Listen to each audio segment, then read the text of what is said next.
Kannur Vaniyappara infant Jesus പള്ളി സെമിത്തേരിയിലെ കല്ലറയിൽ ദുരൂഹ സാഹചര്യത്തിൽ മൃതദേഹം കണ്ടെത്തിയ സംഭവത്തിൽ വിശദ അന്വേഷണം നടത്തുന്നതിന്റെ ഭാഗമായി പ്രത്യേക അന്വേഷണ സംഘം സ്ഥലത്തെത്തി. സ്പെഷ്യൽ ബ്രാഞ്ച് ഡിവൈഎസ്പിയുടെ നേതൃത്വത്തിലുള്ള സംഘമാണ് സ്ഥലത്തെത്തിയത്. പോലീസ് അന്വേഷണത്തോട് സഹകരിക്കുമെന്നും കേസിൽ എഫ്ഐആർ ഇട്ടുവെന്നും അന്വേഷണം തൃപ്തികരമാണെന്നും ഫാദർ ജിൽബർട്ട് കൊന്നയിൽ മാധ്യമങ്ങളോട് വ്യക്തമാക്കി.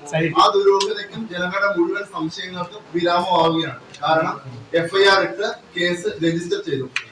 ഓട്ടോമാറ്റിക്കായിട്ട് നിങ്ങൾ ചോദിക്കുന്ന ഒരു ചോദ്യം ഇത് തന്നെയാണ്, എന്തുകൊണ്ട് ഇതുവരെ എഫ്ഐആർ ഇട്ടില്ല എന്നുള്ളതാണ് ചോദ്യം. അത് മനസ്സിലാക്കുക. അതുമായി ബന്ധപ്പെട്ട എല്ലാ പ്രൊസീജിയേഴ്സും ഇതിനോടകം പോലീസുകാർ ചെയ്തതിനു ശേഷമാണ് ഇന്ന് വന്നിട്ട് ഇന്ന് എഫ്ഐആർ ഇടാൻ വേണ്ടി തീരുമാനമായതും അതിന്റെ ബാക്കി നടപടികളുമായിട്ട് മുന്നോട്ട് പോകുന്നു. അതിനാൽ ഇടവകയിൽ ഞങ്ങൾ ഇപ്പോൾ ഉള്ള കാര്യത്തിൽ ഫുൾ ക്ലാരിറ്റി ഞങ്ങൾക്ക് വന്നിട്ടുണ്ട്. ഞങ്ങൾ വളരെ സാറ്റിസ്ഫൈഡ് ആണ്. ഇന്ന് മുതൽ അതുമായിട്ട് ബന്ധപ്പെട്ട് പോലീസുകാർ ഇവിടെ കാവൽ നിൽക്കുകയും കൂടെ ചെയ്യും എന്നുള്ളതാണ് കൃത്യമായിട്ട് അറിയാൻ സാധിച്ചത്.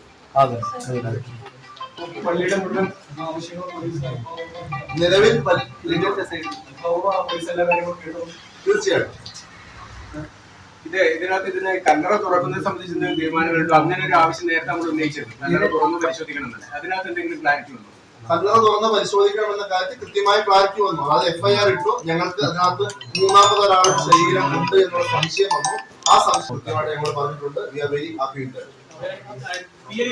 ഇതിനിടെ 10 വർഷം മുമ്പ് കാണാതായ കോഴിക്കോട് വിലങ്ങാട് വായാട് സ്വദേശി സിജോസ് കറിയയുടേതാണ് ദുരൂഹ സാഹചര്യത്തിൽ കണ്ടെത്തിയ മൃതദേഹമെന്നും ഇതിൽ അന്വേഷണം വേണമെന്നും ആവശ്യപ്പെട്ട് ബന്ധുക്കൾ രംഗത്തെത്തിയിരുന്നു. എല്ലാ വശങ്ങളിലും വിശദമായ പരിശോധന നടത്തുമെന്നും തുടർ ദിവസങ്ങളിൽ ശാസ്ത്രീയ അന്വേഷണം അടക്കം നടത്തുമെന്നും അന്വേഷണ ഉദ്യോഗസ്ഥർ പറഞ്ഞു. 11-ാം തീയതി പരാതി ലഭിച്ചിരുന്നെങ്കിൽ ഇതിനുശേഷം നമ്മൾ ഈ പെറ്റീഷന്റെ അടിസ്ഥാനത്തിൽ അതുപോലെ അതിന്റെ പ്രിലിമിനറി എൻക്വയറി നടന്നുകൊണ്ടിരിക്കുകയാണ്. ഇതിന്റെ അടിസ്ഥാനത്തിലാണ് നമ്പർ മാറി അതിന്റെ രജിസ്റ്റർ പരിശോധിച്ചിട്ട് ഇത്തരം കാര്യങ്ങളും മനസ്സിലാക്കിയത്. അങ്ങനെയാണ് 38-ാം നമ്പർ പഴയ 23 നമുക്ക് ബോധ്യമായത്. ആ 23 കല്ലറയിൽ രജിസ്റ്റർ പരിശോധിച്ചപ്പോഴാണ് അതിൻ്റെ അകത്ത് 2 പേരുടെ പേരുകൾ ഉണ്ടായിരുന്നു. മലയാളം എന്ന ആളുടെ ജീപ്സ് എന്ന ആളുടെ ഉണ്ടായിരുന്നു.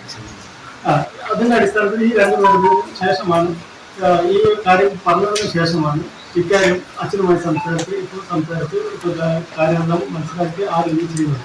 അപ്പോൾ ഇതിന്റെ അടിസ്ഥാനത്തിൽ മൂന്നാമതൊരു ബോഡി ഉണ്ടെന്നാണ് അച്ഛൻ്റെ സംസാരത്തിൽ മനസ്സിലാക്കുന്നത്. അതിൽ നിന്ന് ആണ് എഫ്ഐആർ ഇപ്പോൾ രജിസ്റ്റർ ചെയ്ത് കേസ് അന്വേഷണം നടത്താൻ വേണ്ടി പോകുന്നത്. പരിശോധന എല്ലാം നടക്കും. ടെസ്റ്റിലും മറ്റുള്ള എല്ലാ അന്വേഷണം നടക്കും. Prime vision news, Iritty.